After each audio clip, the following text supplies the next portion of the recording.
What if I told you that the most valuable thing you could ever pass down to your children is not a house, a business, or a stock portfolio? What if the greatest inheritance is not something you can see or touch? It's the patterns you break, the cycles.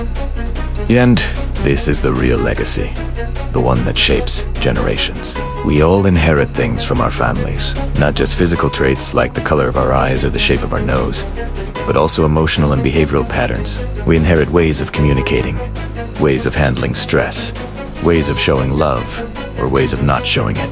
These are the invisible heirlooms passed down through generations. Some are beautiful, cherished traditions that enrich our lives, but others are heavy chains, burdens we carry without even realizing it. Think about it. Do you ever react to a situation and then think, wow, I sound just like my mom? Or that's exactly what my dad would have done. Sometimes that's a good thing.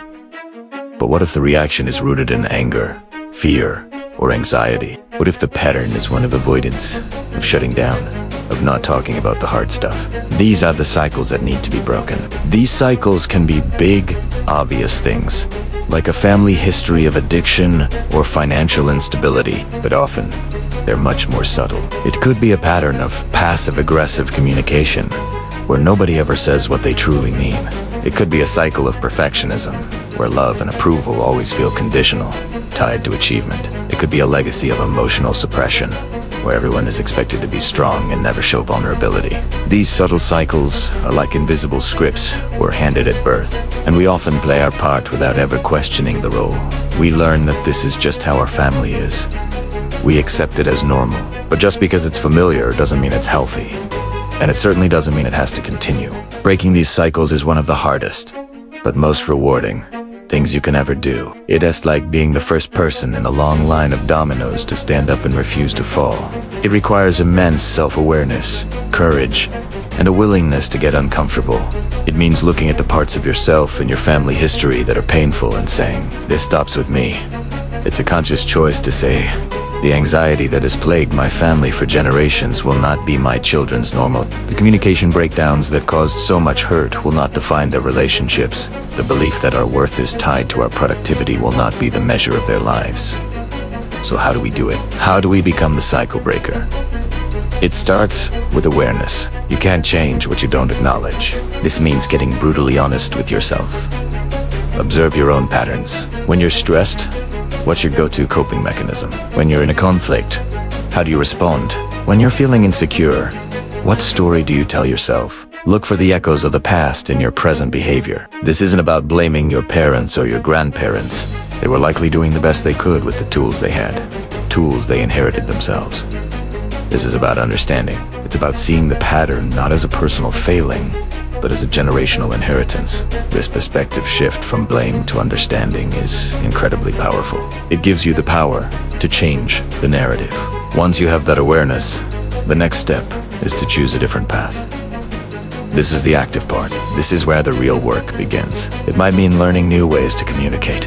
Instead of shutting down during an argument, you learn to say, I'm feeling overwhelmed right now.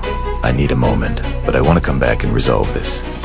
It might mean going to therapy to unpack a lifetime of emotional baggage and develop healthier coping strategies. Therapy is an incredible tool for this. It gives you a safe space and an objective guide to help you see the patterns you read too close to notice on your own. It equips you with the tools to build new, healthier neural pathways. You're literally rewiring your brain. It also means practicing self-compassion. Breaking cycles is not a one-and-done event. It's a daily practice. You will stumble. You will fall back into old patterns. There will be days when you react in a way you swore you would not. And in those moments, the old cycle of self-criticism will want to kick in. Your job is to break that cycle. Instead of beating yourself up, you can say, okay, that was the old pattern. It's familiar, but it's not who I want to be. What can I do differently next time? Every single time you choose a new response, no matter how small, you are weakening the old cycle and strengthening the new one. You are carving a new path. Imagine the impact of this on the next generation, when your children grow up in a home where emotions are named and validated, where conflict is resolved with respect, where it's safe to be vulnerable and imperfect. you are giving them a completely different starting point in life. You're not just preventing them from inheriting your burdens. You're actively equipping them with the tools for emotional resilience and healthy relationships. They won't have to spend the first half of their adult lives unlearning harmful patterns because you did the work for them.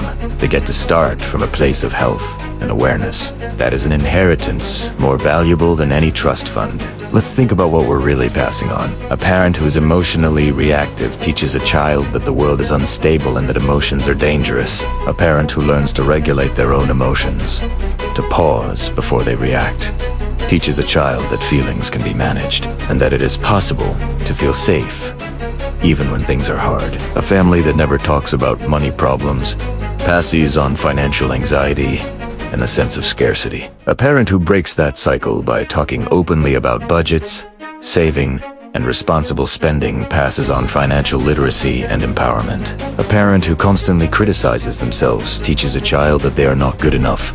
A parent who practices self-compassion and models self-love gives their child the gift of intrinsic self. The work is not easy.